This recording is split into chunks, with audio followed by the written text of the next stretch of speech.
Map in news में आपका स्वागत है। मैं हूं अमृत उपाध्याय। आइए जल्दी से देखते हैं पिछले हफ्ते हम कहां पर थे, किस क्वेश्चन पर हमने इस एपिसोड को छोड़ा था। उम्मीद है आप लोग ठीक से पढ़ाई कर रहे होंगे। नया साल है, नए साल में अपनी पढ़ाई को डिरेल मत कीजिएगा। एक दो दिन एंजॉय कर लीजिएगा, लेकिन ऐसा ना हो कि अब नया साल शुरू हो रहा है, फिर मकर संक्रांति है, फिर होली है, इस तरह से डिरेल मत हो जाइएगा। इसलिए थोड़ा सा एंजॉय करने के बाद वापस पढ़ाई पर आ जाइएगा। आइए देखते हैं। सबसे पहले मैं आपको बता दूं कि अमृत उपाध्याय 007 ये मेरा इंस्टा का एड्रेस है, और फेसबुक पर अमृत उपाध्याय नाम से, टेलीग्राम जिस पर आपको पीडीएफ मिलती है, आप लोग को पता ही है, अमृत उपाध्याय 007 टेलीग्राम चैनल है, और ट्विटर पर भी मैं हूं। आइए देखते हैं। हमने पिछले बार डिस्कस किया था कि मलेशिया की राजधानी कुआलालंपुर में भूस्खलन हुआ, उसके चलते लगभग 25 लोगों की जान चली गई, जबकि 10 से ज्यादा लोगों के लापता होने की खबर है। ठीक है, तो देख लेते हैं मलेशिया के बारे में। मलेशिया की अगर बात करें, इसकी बाउंड्री की, तो सबसे पहले बाउंड्री देखिए यहां थाईलैंड के साथ। ये वाला जो ग्रीन आपको दिख रहा है यही मलेशिया है। ठीक है, यहां एक हिस्सा हो गया इसका मेनलैंड का, और एक यहां ग्रीन दिख रहा है, ये भी मलेशिया है, बोर्नियो द्वीप पर। ये बोर्नियो द्वीप है ना। जब इंडोनेशिया हम पढ़ रहे थे तो हमने देखा था कि बोर्नियो द्वीप पर मलेशिया, इंडोनेशिया और ब्रुनेई तीनों का अपना अपना क्षेत्र है। तो दोनों चीजें याद रखनी है कि एक तो ये जो ग्रीन है पूरा, ये क्या है, इस तरह से बना हुआ है, यही मलेशिया है। अब मलेशिया की बाउंड्री की बात करें तो यहां मेनलैंड की बात करें तो उत्तर में थाईलैंड है,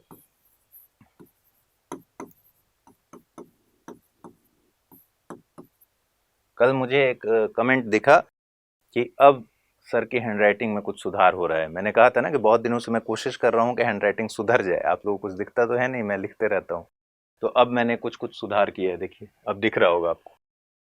तो थाईलैंड उत्तर में इसके बॉर्डर को बनाता है, और दक्षिण की बात करें तो यहां सिंगापुर है।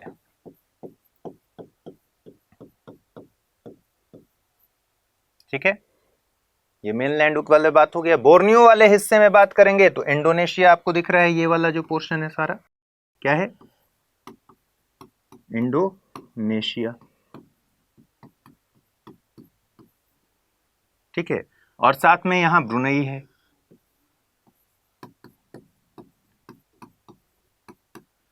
तो क्या क्या बाउंड्री हो गया, थाईलैंड, सिंगापुर, इंडोनेशिया और ब्रुनेई। क्लियर। अब देखिए मेनलैंड के अगर पश्चिम में देखेंगे तो यहां हिंद महासागर है, और पूर्व में अगर बात करेंगे तो ये क्या है, साउथ चाइना सी है।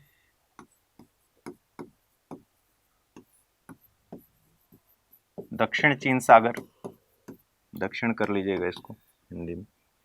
ठीक है, और ब्रुनेई वाले हिस्से में देखेंगे तो इसके उत्तर पूर्व में सुलू सी है, सुलू सागर। यहां सेलेबस सी है,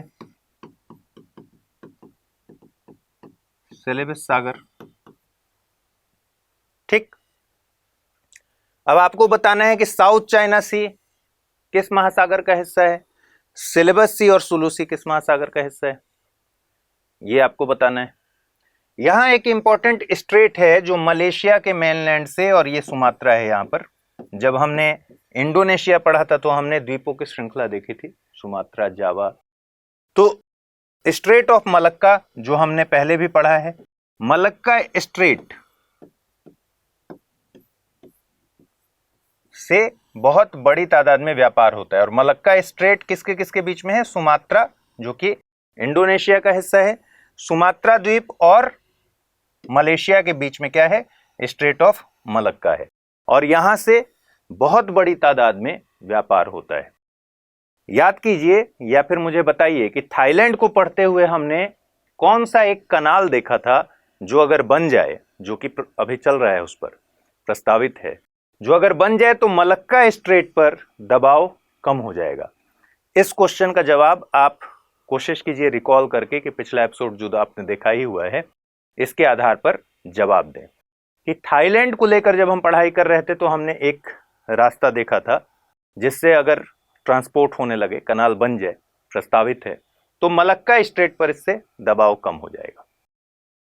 ठीक है, तो ये सारी बातें इंपॉर्टेंट है।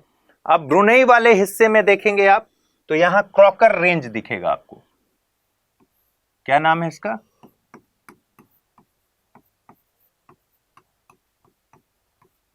Crocker range. ठीक है, बोर्नियो वाले हिस्से में, ये बोर्नियो द्वीप है ना, ब्रुनेई तो एक देश है, बोर्नियो के पूर्व में अगर देखेंगे तो क्रॉकर रेंज दिखेगा आपको। और यहां देखेंगे मेनलैंड पे तो ये है टेनासेरिम हिल्स।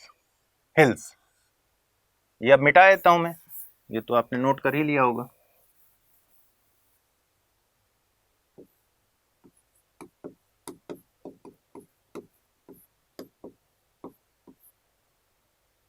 इसी तरीके से यहां आप देख रहे हैं टिटिवांगसा माउंटेन्स।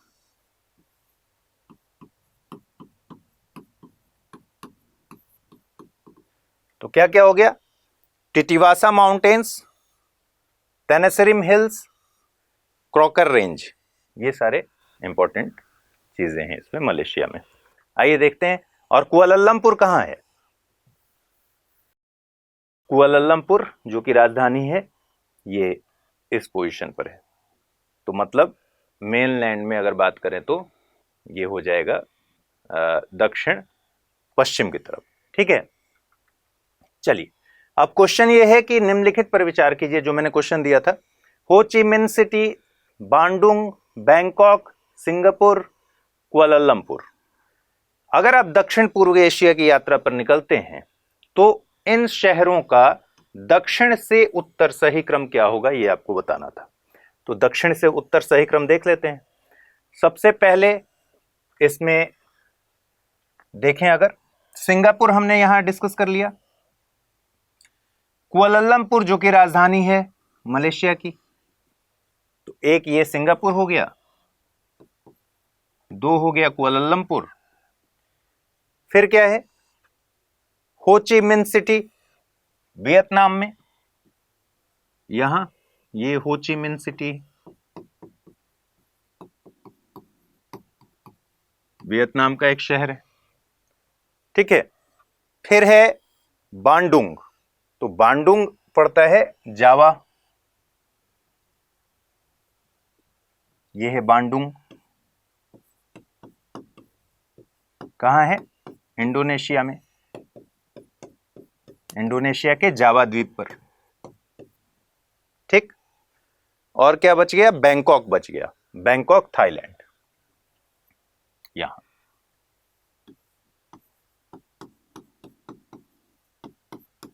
इस सवाल को बनाने का मकसद क्या है कि इस पूरे एरिया में आपको कैसे इसको ध्यान पर रखना है। म्यांमार,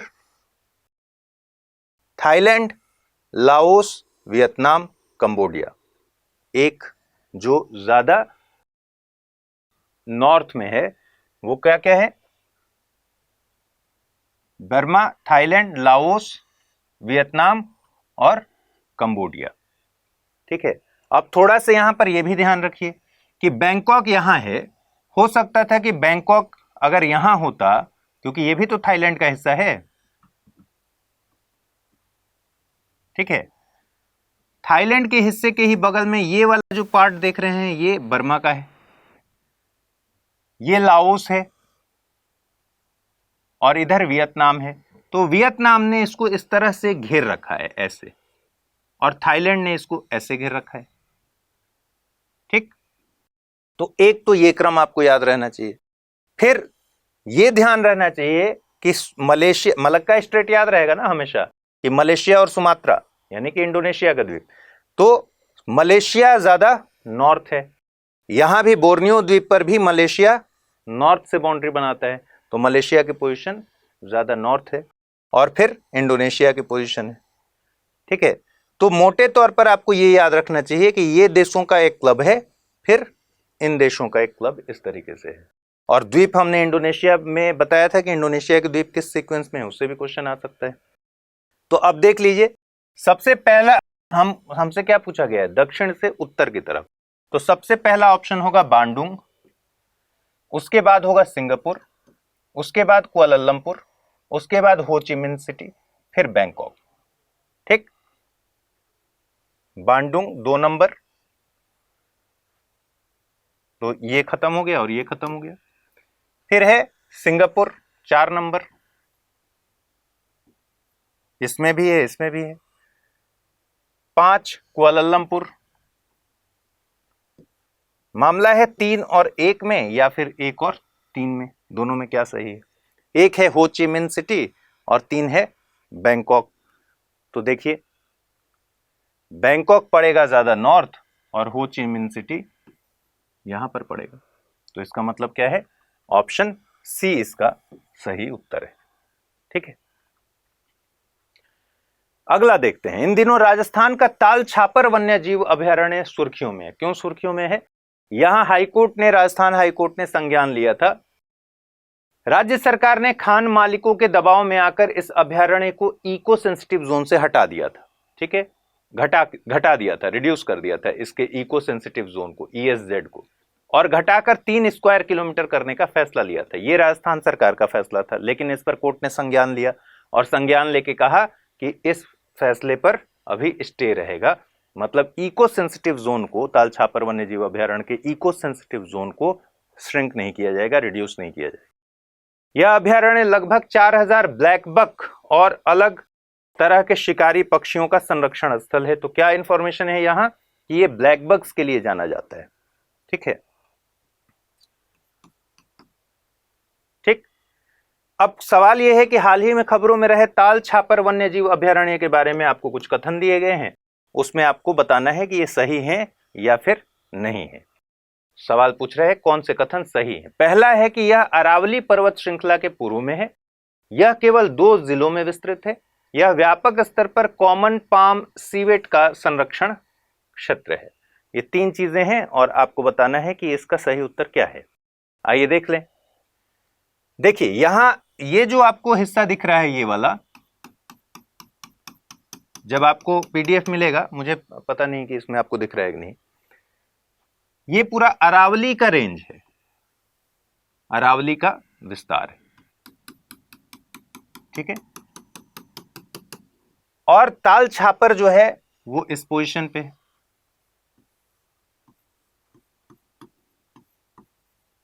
वन्यजीव अभयारण्य बना हुआ है ना, ब्लैक बक।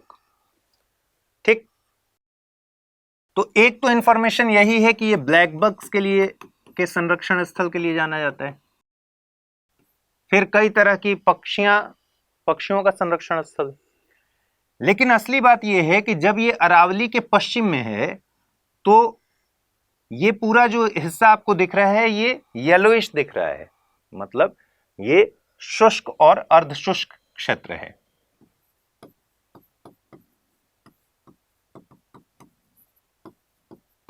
जबकि इधर वाला हिस्सा आपको क्या दिख रहा है? ग्रीन दिख रहा है, मतलब पश्चिम की अपेक्षा इधर ज्यादा बारिश होती होगी। ठीक है, और अरावली, आपको पता है कि अरावली के पश्चिम में बारिश कम होती है, बहुत कम होती है, और पूर्व में बारिश अपेक्षाकृत ज्यादा होती है। तो इधर वन मिलते हैं और इधर अर्धशुष्क क्षेत्र है, फिर शुष्क की तरफ आगे बढ़ता है। ठीक है, तो ये अरावली के पश्चिम में है ताल छापर। और जैसे यहां देखिए, यहां केवलादेव है, भरतपुर सेंचुरी, यहां पर आपको रणथंभौर मिलेगा, Ranthambore national park, Keoladeo national park, ये सब कहां है? अरावली के पूर्व में स्थित हैं। क्यों? क्योंकि यहां बारिश ज्यादा होती है, वन ज्यादा है। और पश्चिम में देखेंगे तो यहां पर जब शुष्क और अर्धशुष्क क्षेत्र मिलेगा ज्यादा। तो क्वेश्चन ये कह रहा है कि यह अरावली पर्वत श्रृंखला के पूर्व में है। हमको पता है ताल छापर वन्य जीव अभयारण्य अरावली पर्वत श्रृंखला के पश्चिम में है, अर्धशुष्क क्षेत्र है, ये पूर्व में नहीं हो सकता। तो एक कीवर्ड अगर आपको याद रहा कि ताल छापर जो वन्य जीव जो अभयारण्य है वो अर्धशुष्क क्षेत्र है, तो इससे आपको ध्यान पर रहेगा कि अरावली के पूर्व में नहीं हो सकता। ठीक है, एक बात तो ये हो गई कि ये गलत हो गया। दूसरा है ये केवल 2 जिलों में विस्तृत है, ये सिर्फ एक ही जिले में विस्तृत है, उस जिले का नाम है राजस्थान का चूरू जिला। तो दूसरा स्टेटमेंट भी गलत है। फिर कह रहा है यह व्यापक स्तर पर कॉमन पाम सिवेट का संरक्षण क्षेत्र है। तो कॉमन पाम सिवेट को तो आपने देखा ही होगा, यह है कॉमन पाम सिवेट। ये जो कॉमन पाम सिवेट है ये घने वनों में पाया जाता है, ठीक है, अर्ध सदाबहार वनों में पाया जाएगा। देख लीजिए, इसको अच्छे से पहचान लीजिए। और झाड़ी युक्त प्रदेश जो हैं झाड़ी वाले, उनमें पाया जाएगा। लेकिन ये अर्ध शुष्क और शुष्क क्षेत्रों में नहीं पाया जाएगा, ठीक है। घने वनों वाले इलाके में, अर्ध सदाबहार वनों वाले इलाके में, झाड़ी युक्त वनों वाले इलाके में पाया जाता है। इसलिए ये जो तीसरा स्टेटमेंट है, गुजरात और राजस्थान के जो शुष्क और अर्ध शुष्क क्षेत्र हैं वहां नहीं मिलेगा, अर्ध शुष्क क्षेत्रों में नहीं मिलेगा। जबकि आपको पता है कि ताल छापर वन्यजीव अभयारण्य अर्ध शुष्क क्षेत्र में है, तो कॉमन पाम सिवेट वहां नहीं मिलेगा, तो संरक्षण क्षेत्र नहीं हो सकता। क्या सही उत्तर होगा इसका? Option D. ठीक। अगला है, बीते 14 दिसंबर को वर्ल्ड मंकी डे बनाया गया। यह दिन खास तौर पर विश्व की सभी बंदर प्रजातियों के लिए समर्पित है। हालांकि इसके साथ ही सभी नॉन ह्यूमन प्राइमेट्स जैसे एप्स, ठीक है, टार्जियस, लेमर्स के संरक्षण पर भी बल दिया जाता है। अब बंदरों की प्रजाति हमने तो अपने घरों में जो आसपास देखा है, अपने गांवों में देखा है, वैसा ही देखा है हमने। लेकिन 2 तरह से एक मेजर जो बाइफर्केशन किया जाता है, 2 तरह से किया जाता है। देखिए क्वेश्चन में क्या कह रहा है, निम्नलिखित में से कौन सा क्षेत्र ओल्ड वर्ल्ड मंकीज के लिए सबसे व्यापक अनुकूल आवास है या फिर रहा है? तो 2 इसमें डिवीजन है। अगर बांटे तो ओल्ड वर्ल्ड मंकीज और न्यू वर्ल्ड मंकीज, इस तरह से बांट सकते हैं। हमारे यहां जो बंदर दिखते हैं वो ओल्ड वर्ल्ड मंकीज है, ठीक है। इनका आकार काफी बड़ा होता है। इन दोनों में अंतर क्या है? ये बड़े आकार के होते हैं, काफी बड़े आकार के होते हैं, और ये वाले जो होते हैं, जैसे हमारे यहां जो बंदर दिखते हैं, लंगूर दिखते हैं, ये सब ओल्ड वर्ल्ड मंकीज के पार्ट है। न्यू वर्ल्ड मंकीज वाले जो होते हैं वो अपेक्षाकृत छोटे आकार के होते हैं, ठीक है। इनकी बनावट बहुत आकर्षक होती है, साथ ही इनका जो नाक होगा, ये जो न्यू वर्ल्ड मंकीज हैं, इनके नाक चिपटे होते हैं। चिपटे होंगे तो क्या होगा? ज्यादा चौड़ा होगा और दबा हुआ होगा, ठीक है। जबकि हमने अपने यहां बंदरों को देखा है कि उनके नाक शार्प होते हैं, नैरो होते हैं, ठीक है, और बहुत चिपटे नहीं होते। तो इस तरह से छोटे मोटे अंतर जो हैं ये भी आपको ध्यान पर रखना है। पूछ रहा है कि कौन सा क्षेत्र ओल्ड वर्ल्ड मंकीज के लिए सबसे ज्यादा प्रसिद्ध है, तो कहां पाए जाते हैं? ये ओल्ड वर्ल्ड मंकीज वाला ये जो दिख रहा है ना ब्राउनिश टाइप का, यही पूरा इलाका है जो ओल्ड वर्ल्ड मंकीज का है, ठीक है। तो ये अफ्रीका हो गया और एशिया हो गया। तो ओल्ड वर्ल्ड मंकीज मिलेंगे आपको, अफ्रीका और एशिया के नेटिव हैं ये, अफ्रीका और एशिया के नेटिव स्पीसीज हैं, ठीक। एशिया में क्या क्या? दक्षिण एशिया, दक्षिण पूर्व एशिया में खास तौर पर ये मिलेंगे। और अगर न्यू वर्ल्ड मंकीज की बात करें तो ये मैक्सिको से लेकर दक्षिण अमेरिका, तो मूलतः ये अमेरिका में ज्यादा पाए जाते हैं। इसमें भी आपको अमेजोन वर्षा वन में ये सबसे ज्यादा पाए जाएंगे। ठीक है, न्यू वर्ल्ड मंकीज कहां मिलेंगे? अमेजन वर्षा वन में ज्यादा पाए जाएंगे। तो क्या कह रहा है? मध्य एवं दक्षिण अफ्रीका, उत्तरी अमेरिका, दक्षिण अमेरिका, उत्तर पश्चिम यूरोप। यूरोप के भी, उत्तरी यूरोप के भी कुछ बंदर जो हैं वो न्यू वर्ल्ड मंकीज के ही पार्ट हैं। तो ये सारे ऑप्शंस जो दिए गए हैं ये न्यू वर्ल्ड मंकीज वाले हैं, उत्तरी अमेरिका, दक्षिण अमेरिका और उत्तर पश्चिम यूरोप। जबकि मध्य एवं दक्षिण अफ्रीका किसका अनुकूल आवास है? ओल्ड वर्ल्ड मंकीज का। या फिर एशिया आ जाता, साउथ एशिया आ जाता, साउथ ईस्ट एशिया आ जाता, तो ये ओल्ड वर्ल्ड मंकीज का आवास है। ठीक है, तो सही उत्तर आपको मिल गया पहला। अब कह रहा है निम्नलिखित पर विचार कीजिए। Mandrill, proboscis monkey, proboscis, pygmy marmoset, guereza, उपर्युक्त में से कौन सा ओल्ड वर्ल्ड मंकी से संबंधित प्रजाति या फिर प्रजातियां है या हैं? केवल 1 2 3, केवल 1 2 4, केवल 3, उपर्युक्त सभी। ये सब अलग अलग प्रजातियां हैं पहचानने के लिए। देखिए जैसे ये है, इसका नाक चिपटा सा है, छोटा सा है। ये है न्यू वर्ल्ड मंकीज। क्या नाम है इसका? पेल हेडेड सैकी। कॉटन टॉप टैमरिन, छोटा सा है अपेक्षाकृत। ये क्या है? New world monkey. ठीक है, लेकिन यहां ड्रिल को देखिए, विशालकाय, बड़ा सा नाक। ठीक है, ये है ओल्ड वर्ल्ड मंकीज में दिख जाता है यहां। या फिर सूटी मैंगे है, ये भी ओल्ड वर्ल्ड मंकीज में।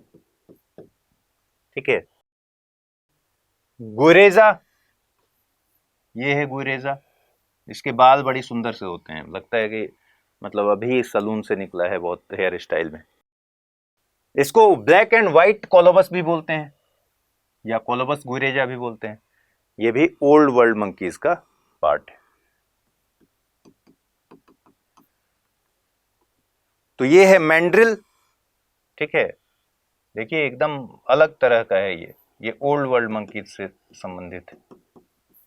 ठीक, इसका नाक सबसे ज्यादा, इसी को बोलते हैं प्रोबोस्किस मंकी। तो ये इसके नाक बड़े अनयूजुअल से लंबे होते हैं और ये दुनिया में मतलब एक अलग तरह की प्रजाति है मंकी में। देख रहे हैं नाक कैसा है इसका? तो ये भी ओल्ड मंकीज का ग्रुप है, ओल्ड वर्ल्ड मंकीज का। ये बड़ा इंटरेस्टिंग है, पिग्मी मार्मोसेट, सबसे छोटा, उंगली के बराबर। देखिए ये उंगली पर ही इनफैक्ट ये तस्वीर भी है, उंगली के बराबर है ये, इतने ही में ये पूरा आ गया है, इतना छोटा सा है। दुनिया का सबसे छोटा बंदर कौन सा है? Pygmy marmoset. पिग्मी से आप समझ ही गए होंगे। पिग्मी जनजाति के बारे में जानते हैं आप? कहां पे पाए जाते हैं ये बताइएगा कमेंट में मुझे। तो बंदर में भी पिग्मी मार्मोसेट है, जो कि क्या होगा? न्यू वर्ल्ड मंकीज होगा। क्यों? हमने पढ़ा ओल्ड वर्ल्ड मंकीज की जो स्पीशीज हैं वो ज्यादातर मतलब ज्यादा बड़े आकार के होते हैं और ये बहुत छोटा सा है। ठीक है, एक उंगली के बराबर है। और गुइरेजा जिसका हेयर स्टाइल गजब का है, देख रहे हैं, स्पाइक आप मतलब बनवाते हैं जाके, इसके पास भगवान ने दे रखा है, नेचुरली है इसके पास। तो गुइरेजा जो है ये भी ओल्ड वर्ल्ड मंकीज का उदाहरण। सही जवाब क्या होगा इसका? इसको अगर छोड़ दें तो ये तीनों ओल्ड वर्ल्ड मंकीज से संबंधित हैं, यानी ऑप्शन सी इसका सही जवाब होगा। 1 2 और 4, तीसरा नहीं होगा। ठीक है, कूनो नेशनल पार्क इन दिनों फिर से चर्चा में है। इस साल इस पार्क में 8 अफ्रीकी चीते छोड़े गए थे, पहली बार ट्रांस कॉन्टिनेंटल ट्रांसफर के जरिए। यह खबर तो आपने जरूर ही सुना ही होगा, बहुत ज्यादा चर्चा में था। इन चीतों को ट्रांस कॉन्टिनेंटल ट्रांसफर के जरिए नामीबिया से यहां लाकर छोड़ा गया था कूनो नेशनल पार्क में। अब इस बात की पुष्टि भी हो चुकी है कि आगामी जनवरी के अंत तक दक्षिण अफ्रीका से 10 से 12 और चीते आएंगे। ठीक है, और चीतों को ले आया जा सकता है 10-12, पहले 8 ले आया गया था, वो और ले आए जाएंगे। प्रश्न है कि कूनो राष्ट्रीय उद्यान के संदर्भ में आपको बताना है कि इसके लगभग मध्य से चंबल नदी की कोई एक सहायक नदी गुजरती है। चंबल और बनास नदियों का संगम इसके पश्चिम में है। यह कर्क रेखा के दक्षिण में अवस्थित है।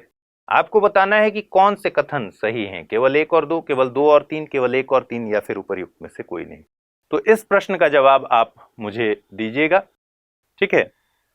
कूनो नेशनल पार्क वाले सवाल का जवाब कमेंट बॉक्स में जरूर बताइएगा। और मैंने और क्या पूछा है, जो 1-2 सवाल मैंने इस ड्यूरेशन में, क्लास के ड्यूरेशन में आपसे पूछा है, उसके भी जवाब आपको कमेंट बॉक्स में देने। कमेंट खूब किया कीजिए, इससे शर्माइए मत, और लाइक्स भी किया कीजिए। जब आपको कोई चीज फायदा पहुंचा रही हो तो इसमें हिचकना नहीं चाहिए।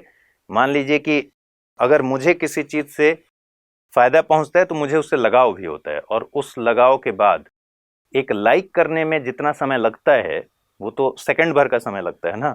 इससे आपके एक्सप्रेशन का पता चलता है। मैं तो एक्सप्रेस कर ही रहा हूं, अब आप सामने तो बैठे नहीं हैं कि मैं पूछ लूं, तो ये पता चलता है कि आपको वाकई पसंद आ रहा है या नहीं। अभी क्या होता है कि जैसे मान लीजिए कि 10,000 लोगों ने किसी एपिसोड को देखा और उसमें से 200-100 लोगों ने उस पर कमेंट किया, ठीक है, 500 लोगों ने उसको लाइक किया। ये एक्सप्रेशन पूरी तरह से नहीं आता आपका कि भाई आपको पसंद आ रहा है, नहीं आ रहा है, क्या दिक्कत आ रही है, अच्छा लग रहा है, नहीं लग रहा है, फायदा पहुंच रहा है। अगर फायदा पहुंच रहा है, अगर अच्छा लग रहा है, अगर आप मुझसे जुड़े हुए हैं, मुझसे एक लगाव रखते ही हैं, तो लाइक कर दीजिए। 1 सेकंड लगेगा, उतना तो कम से कम कर सकते हैं, ठीक है। कमेंट आप नहीं करते हैं तो अलग बात, लेकिन कमेंट में कम से कम ये तो बताइए ही कि सही जवाब क्या है, ठीक है। तो ये सब थोड़ा सा अपने अंदर लेकर आइए, इससे हमारे और आपके बीच में एक बहुत अच्छी बॉन्डिंग बनती है, जो आगे के लिए बहुत अच्छा रहेगा। चलिए, बहुत शुक्रिया, अपना ख्याल रखिए, ठीक से पढ़ाई कीजिए। अगले एपिसोड में मिलते हैं, नमस्कार।